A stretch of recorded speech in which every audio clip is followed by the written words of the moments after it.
By the end of 1993, all aircraft entering or operating in the USA with a seating capacity of 30 or more will be required by FAA regulation to be equipped with TCAS.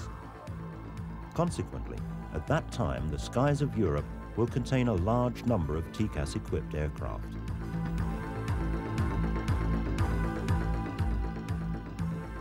So, what is TCAS? TCAS is a traffic alert and collision avoidance system. And that is part of a family of airborne collision avoidance devices known as ACAS that function independently of ground-based air traffic control.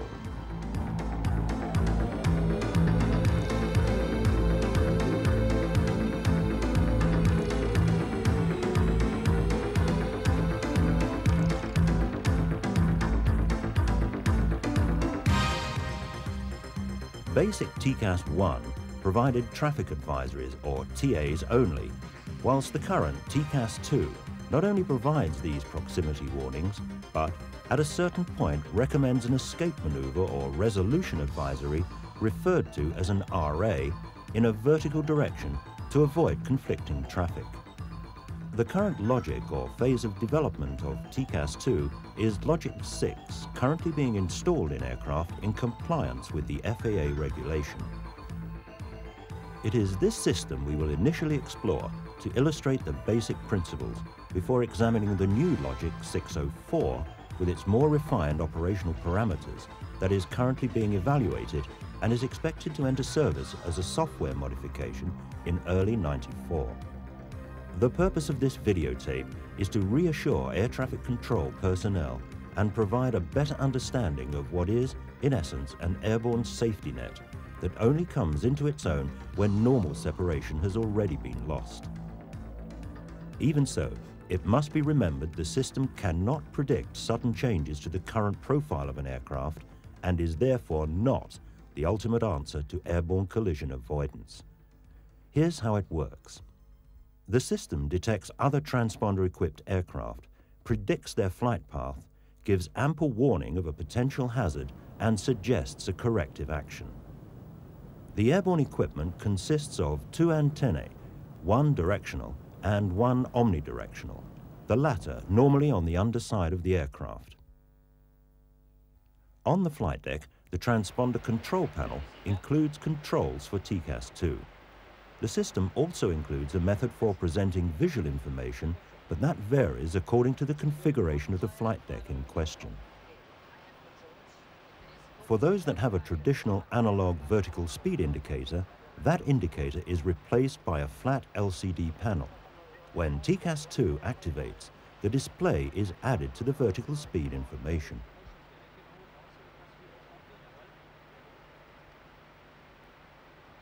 Flight decks equipped with an electronic flight information system enable TCAS 2 data to be added to the existing functions.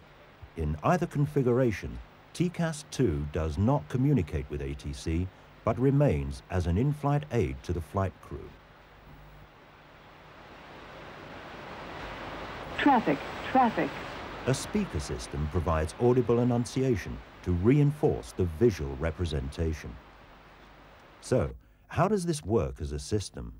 It first establishes a 3-dimensional collision area around the aircraft. The higher the altitude, the larger the protection area. It's important to understand that TCAS 2 protects against more than just an encounter with an actual aircraft.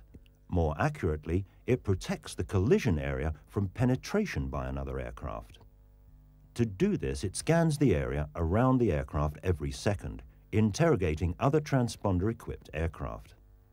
When it receives a response, it uses the telemetry data in a mathematic formula of range over range rate, which calculates closing rate vertically and/or horizontally. If it is calculated that an aircraft will indeed enter the collision area, the system adds a cautionary and then a warning area and calculates a new size and shape. That's because it looks at the time to a potential penetration of the collision area and not the distance. Therefore, as the geometry and closing speed of the aircraft changes, so does the protection. The perimeter of the caution area is approximately 40 to 45 seconds from the time TCAS-2 calculates that the intruder will enter the collision area. The perimeter of the warning area is approximately 20 to 25 seconds away. If the intruding aircraft continues as predicted and enters the caution area, TCAS-2 designates it as an intruder and issues a traffic advisory, or TA, which is audibly announced to the pilot as follows. Traffic, traffic. Let's now examine what the flight crew see on their instrumentation, remembering that the information presented to them, whether via an electronic flight instrumentation system or an analog liquid crystal display, from our point of view, it is exactly the same. The symbol in the lower center represents the TCAS-2 equipped aircraft. The scale in this instance is 6 miles ahead, 4 miles to each side, and 2 3/4 miles to the rear. The surrounding ring is 2 miles out. An intruder can be shown in a number of ways. An aircraft equipped with mode alpha only, normally as a solid amber dot at the relative bearing and range, and if the aircraft's transponder is providing mode C or mode S altitude information, the system will add a data tag with vertical separation between the aircraft and the intruder shown in hundreds of feet. If it's below, then the intruder is lower. A plus or minus symbol confirms this to the pilot. If the tag changes position, then the intruder is passing through that aircraft's altitude. If the intruder aircraft is climbing or descending at a rate greater than 500 feet per minute, an arrow appears alongside the symbol pointing in the appropriate direction. If the intruder is beyond the scale of the display, but still within the 40 to 45 seconds before penetrating the aircraft's collision area, half of the symbol is positioned at the edge of the display at the proper relative bearing. This would occur if the two aircraft had a very high closing speed. Depending on the circumstances, a portion of the data tag may be masked by the edge of the display. Another variation occurs if the fuselage of the TCAS-2 equipped aircraft temporarily blocks the line of sight of the directional antenna to the intruder, or if this antenna fails. In either situation, the system is not able to determine the relative bearing, so it shows only a modified data tag. It states to the pilot the intruder's range, relative altitude, and, when appropriate, an arrow to indicate vertical speed in excess of 500 feet per minute. When the antenna's line of sight is restored, the display returns to normal. Traffic, traffic. This traffic advisory is presented to the flight crew only to assist in a visual search for the intruder and to prepare them for a possible resolution advisory. It is important to make clear that avoidance measures based solely on a traffic advisory are definitely not recommended. If the pilot's visual search is not successful and the intruder continues to actual entry of the warning area, TCAS-2 issues a resolution advisory, or RA, of which there are two kinds. The corrective resolution advisory instructs the pilot to make a specific change to the existing vertical movement rate, and a preventive resolution advisory instructs the pilot to avoid certain changes to the current vertical movement rate. During either of the resolution advisories, the symbol of the intruder presented to the pilot changes to a solid square and the color to red. Climb, crossing, climb. Climb, crossing, climb. For a corrective advisory, the pilot must promptly and smoothly initiate a 1/4 G maneuver to position his vertical speed indicator just outside the illuminated red prohibited zone into the green fly-to zone. In most cases, this maneuver will go unnoticed by passengers and cabin crew. If you have already instructed a vertical maneuver, the TCAS-2 instructions to the pilot could be: Increase climb. Increase climb.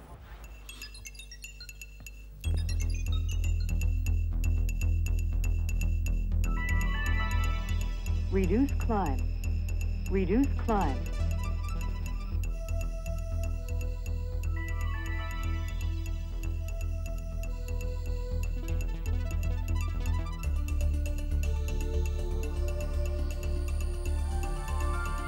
Increase descent. Increase descent.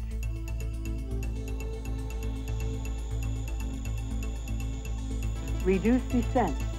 Reduce descent.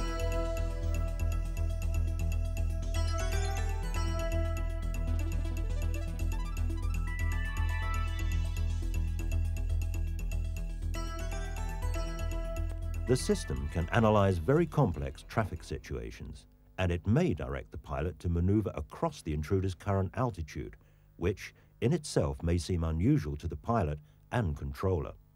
The TCAS-2 synthesized voice instructs: Climb, crossing, climb.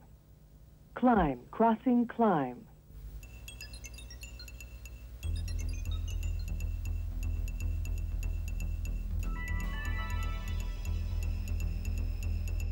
Descend, crossing, descend. Descend, crossing, descend. And for a preventive advisory, Monitor vertical speed. Monitor vertical speed. the pilot must simply keep the indicator out of the red zone. Since the vertical climb rate you have instructed is perfectly acceptable, there is no green fly-to zone. Once the potential for the intruder to penetrate the collision area is eliminated, the instrument reverts to its normal function, and the system audibly announces this to the pilot. Clear of conflict. The pilot then promptly and smoothly returns to his assigned flight path. On aircraft fitted with an electronic flight information system, the TCAS-2 information is presented on the navigation display if the range selected is 40 miles or less. When TCAS-2 wants to present an advisory and the range selected is greater than 40 miles, it adds the word traffic or TCAS to the display. This alerts the pilot to change the range of his display. The maneuvering instructions and the red prohibited and green fly-to zones are shown on the vertical speed tape. Regardless of how the information is displayed, the system logic and symbols are the same. Whilst a TCAS-2 resolution advisory is in progress, the geometry of the encounter is constantly monitored and the maneuvering instruction can be changed. Increase climb. Increase climb. Would follow a previous climb advisory to instruct the pilot to increase the rate of climb, in this case to 2,500 feet per minute. Increase descent. Increase descent. Would follow a previous descent advisory to increase the rate of descent, in this case to 2,500 feet per minute. Climb. Climb now. Would follow a previous descent advisory instructing the pilot to reverse vertical direction. Descend. Descend now. Descend. Descend now. Instructs the pilot to reverse a previous climb advisory. Now let's look at a typical TCAS-2 operation. While cruising at flight level 310, TCAS-2 designates an intruder and issues a traffic advisory. Traffic. Traffic. The pilot flying observes the display and begins the visual search. The pilot not flying also observes the display and audibly confirms the range, bearing and altitude of the intruder, then joins the visual search. The search is not successful, and TCAS-2 issues a resolution advisory.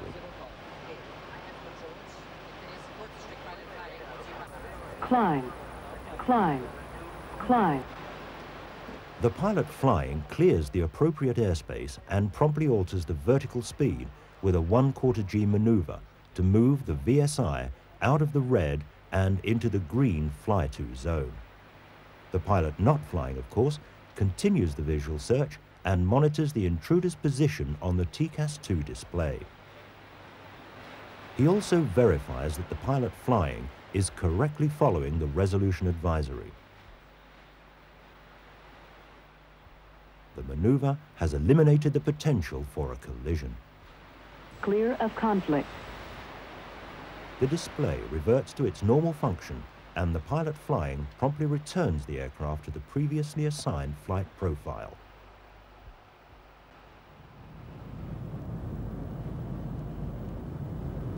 Now that you are familiar with the basic operation, here are some additional features and general information. During either a traffic advisory or a resolution advisory, TCAS-2 displays not only the intruder, but also indicates to the pilot any additional traffic. This creates additional traffic awareness should a maneuver be necessary. Any aircraft that is within 6 nautical miles horizontally or within plus or minus 1,200 feet vertically is designated as proximate traffic and is shown to the pilot along with the intruder as a cyan or blue filled diamond and data tag. Additional aircraft within the range of the display and within the switchable vertical display range of 2,700 feet above and 7,000 feet below, or vice versa, is designated as other traffic and is shown as an open cyan or blue diamond and data tag.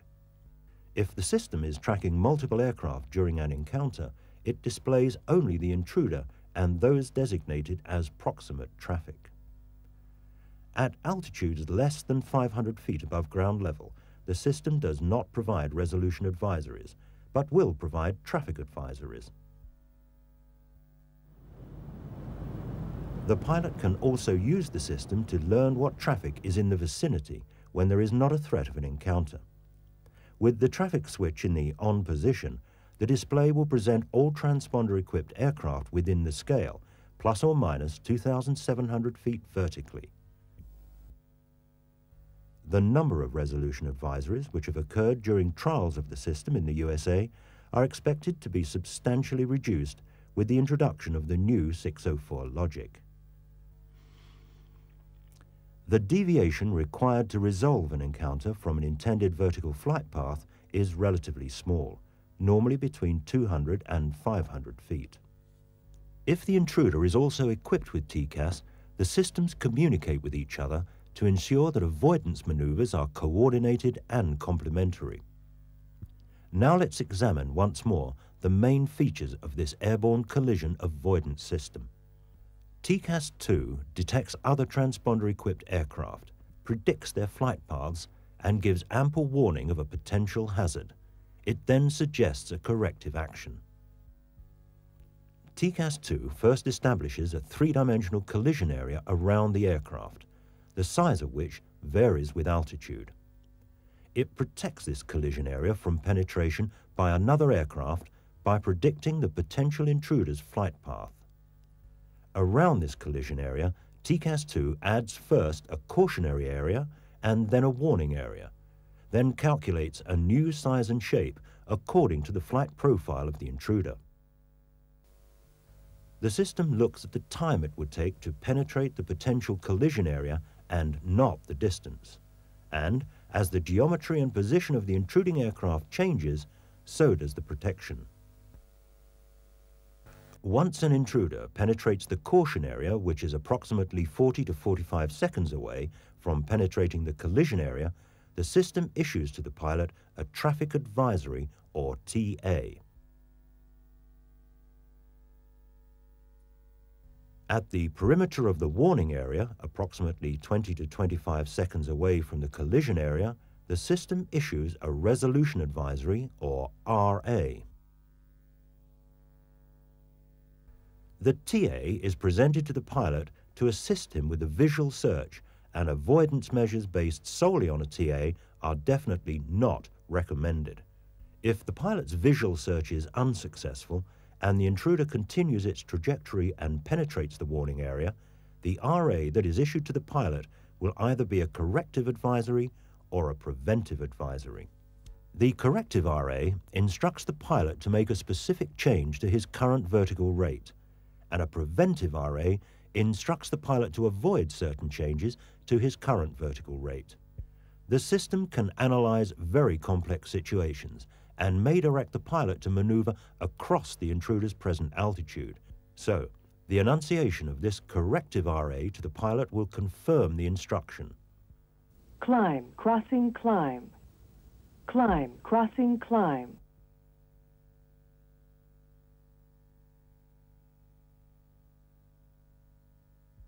For a preventive RA, Monitor vertical speed. Monitor vertical speed. and the pilot simply keeps the indicator out of the red zone. Since the current vertical rate is already acceptable, the pilot has no green fly-to zone. Once the potential for the intruder to penetrate the collision area is eliminated, the pilot's vertical speed indicator returns to its normal function, and the system informs him, Clear of conflict. the pilot will then promptly and smoothly return to his assigned flight profile and notify ATC as soon as possible. ATC should then note the avoiding action taken. But remember, response to an RA may result in a loss of standard ATC separation. But of course, that is better than no separation at all. It may also affect your overall tactical plan. So far, we have been discussing the current technology of TCAS 2 Logic 6. But currently being evaluated by the FAA is the improved TCAS 2 Logic 604, which offers much greater confidence to flight crews and controllers alike, with its greatly reduced nuisance resolution advisory level with legally separated aircraft.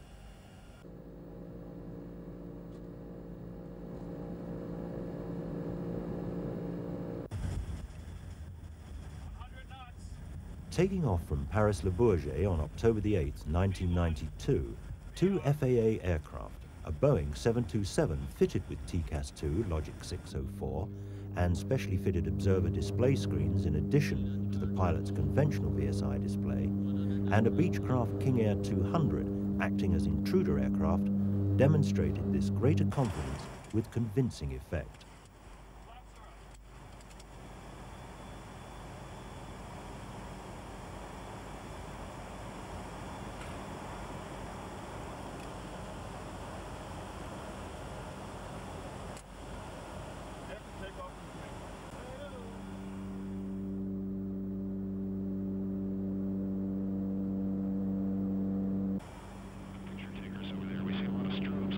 Having first established instrument calibration, the two aircraft separated in order to take up their positions 12 nautical miles at opposing ends of a common VOR DME, in readiness to begin Encounter 1, a head-on encounter at a closing speed of 460 knots with a vertical separation of 450 feet.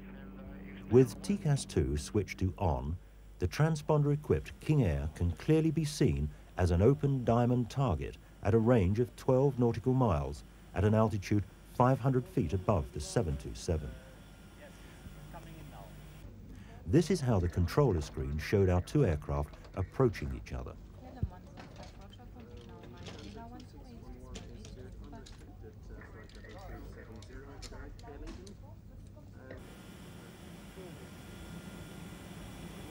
At 5.9 nautical miles, the audible warning informs the pilot that the King Air has become a traffic advisory and is illustrated on the TCAS display by changing the open diamond to a solid dot. Traffic, traffic. At this point, the controller screen appears like this. At 3.9 nautical miles, the traffic advisory becomes a preventive resolution advisory. Monitor vertical speed. Monitor vertical speed. Subsequently, as the intruder again changes altitude to below 500 feet separation, a corrective resolution advisory is issued. Descend. Descend. With the prior knowledge of the encounter outcome, and to illustrate the effectiveness of the new 604 logic, no corrective measures were taken during the demonstration. As the threat diminishes and the 727 passes safely beneath, the audible warning informs the pilot that he is now Clear of conflict. and this is clearly shown on the controller's radar screen. In a real situation, of course, we must stress that the moment minimum separation was lost, ATC would have reacted well before the traffic advisory had occurred.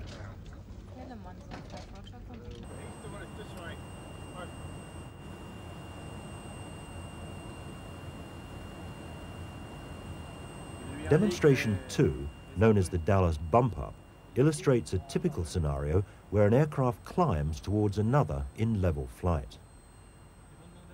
In this encounter, the 727 is flying at flight level 140, and TCAS-2, now looking to a maximum of 7,000 feet below and 2,700 feet above, has located the King Air 3,700 feet beneath. The scenario calls for a climb rate of 2,500 feet per minute. The closing speed is 500 knots.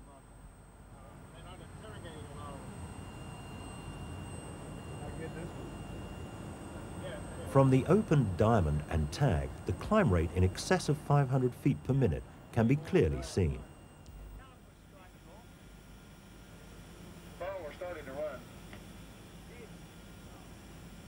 This is how it looks on the pilot's TCAS-2 display screen, and this is how it looks on the controller's radar screen. The King Air, call sign November 35, can be clearly seen climbing towards the 727, call sign November 40.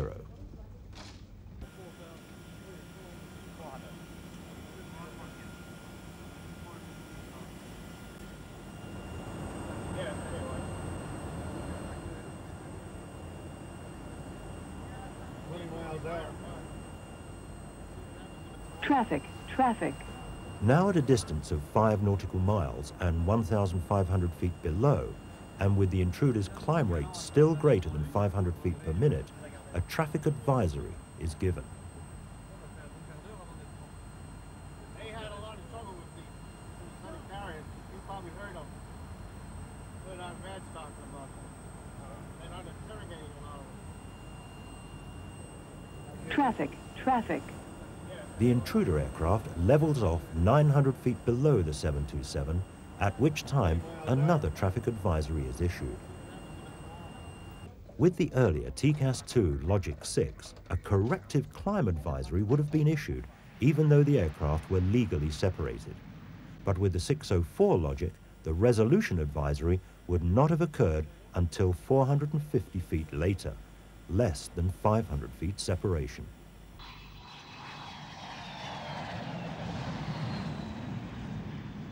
With its redefined parameters, the new logic will inhibit traffic or resolution advisories below 1,000 feet above ground level, a major refinement alleviating nuisance advisories from adjacent runways and localized traffic when taking off or landing.